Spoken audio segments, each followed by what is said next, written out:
With John Wilson in the Crown Centre. John, you have campaigned on behalf of Luke Flanagan. How is his election going? It's going very, very well, and I'm quite hopeful now that he's going to take one of the 4 seats in the Midlands North West constituency. And really and truly, it's a fantastic achievement, and on a personal basis I will be very, very sorry to see him departing from the domestic political scene. But I've no doubt that he will represent this great country of ours with honour and with pride in the European Parliament. Now, it seems as if Independent is going to steal the show in both the local and European elections, and it was through the Independents that your information finally got out. So do you feel that's a vindication of what you tried to do over a long period of time? Well, as you rightly said, it was the Independents that really and truly supported myself and Sergeant Maurice McCabe. Nobody else gave a damn, and really and truly we owe so much in this country to the Independents. People like Claire Daly, Mick Wallace, Luke Flanagan and Joan Collins, and also Sinn Féin, people like Pádraig McLaughlin and Mary Lou MacDonald. You've got the flavour of politics now with on the campaign trail for Luke, and you'd consider at one point yourself. Would you feel now that you have a good grounding in politics and you might consider going the next time round? Well, I'm very, very lucky to be alive, and I'm very, very grateful to be here, and in relation to the illness that I suffered. But really and truly, I've always loved politics. I've always had a keen interest in politics. I mean, as far back as far back as I can remember. I remember back in 1973 when Johnny Wilson was elected first to the Dáil. I remember in the hall in Killadoon there was a big turf light procession up and down the road for him, and a reception in the hall afterwards. And I was 9 years of age at the time. I've always had an interest in politics, and really and truly I'm not going to rule anything out for the future. But your experience to date in dealing with a lot of sometimes controversial issues, would you feel that you would be able to represent people who may be faced with similar things at local level, so that you would be a strong voice and a good advocate for them? Well, I mean, there are thousands of our citizens who feel totally alienated from all levels of government, local to national. And really and truly, I mean, I don't know what the figures are in relation to the turnout in Cavan is. I'd say it'll be very in the high 50s, I would imagine, or maybe into the early 60s. But you take the likes of Dublin, our capital city, and the turnout in these elections is absolutely atrocious. It's a damning indictment on the current political system. So it seems as if the mainstream politics, both what was the established parties, the likes of Fianna Fáil and Fine Gael and Labour, who have been in government for most of the state, people are turning away from that type of politics and looking to the new style of independent type politics. Without doubt. I mean, the real winners in these elections are Sinn Féin and the independent candidates. So you feel that now the politics should be open and transparent, and that there's a new breed of person required? Well, I mean, I hope. We got our independence back in 1921, and it's over 93 years since we got our independence, and I believe that now finally transparency and accountability have washed in to our coasts. Now, really and truly, people are fed up with a culture of cute tourism and stroke politics that have existed in this country since the foundation of the state. People are fed up and sick up to the back teeth, and they now demand change. They don't ask for change, they are now demanding change. Well, it seems as if change is taking place, and when all the votes are counted, there will be considerable change in Ireland, and we'd have to say that you would have contributed somewhat to that change. Well, I hope I played my small part. I mean, I don't want to overestimate my involvement, really, or my influence. I mean, I'm only one individual, and the political process is so more important now than John Wilson will ever be. But in relation to governance, I mean, a government is judged really on the way it treats the kind of disenfranchised, the unfortunate in society, the people who really and truly have no voice. This government have really proved themselves to be atrocious. They are every bit as bad as the previous government, if not worse in many aspects. You know, in relation, I mean, there are so many people who are fighting for medical cards, who can't get them, people who are entitled to medical cards, and they have to kind of bow, and they have to go flipping cap in hand and beg to be listened to, you know, in the local social welfare offices, right? I don't blame the individual staff. It's not their business. I mean, it's not their fault, right?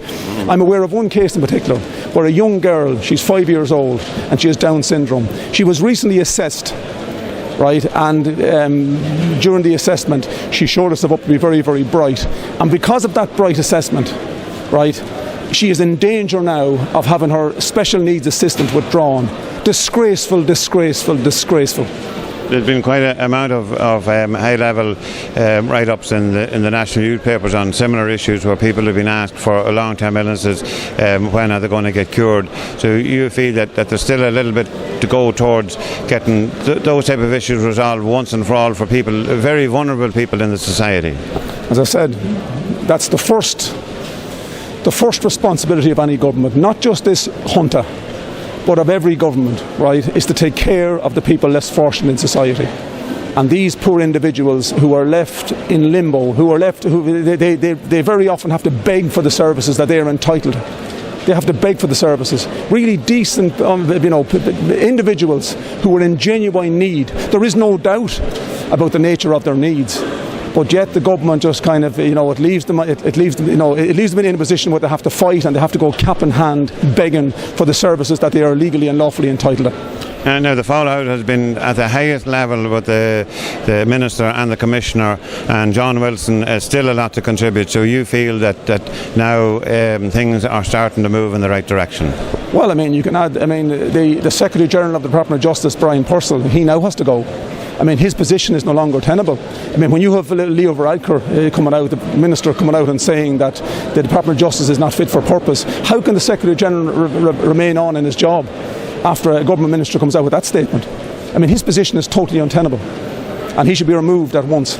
So what's happening here in Cavan in the County Centre with local politics, the change in politics with the new constituencies and the change in the constituencies for the European election, that is now going to show real politics now and grassroots level politics. I'm really concerned about the lack of turnout in large parts of the country. And really and truly, we have the vote. And people should come out and exercise their right to vote. Right?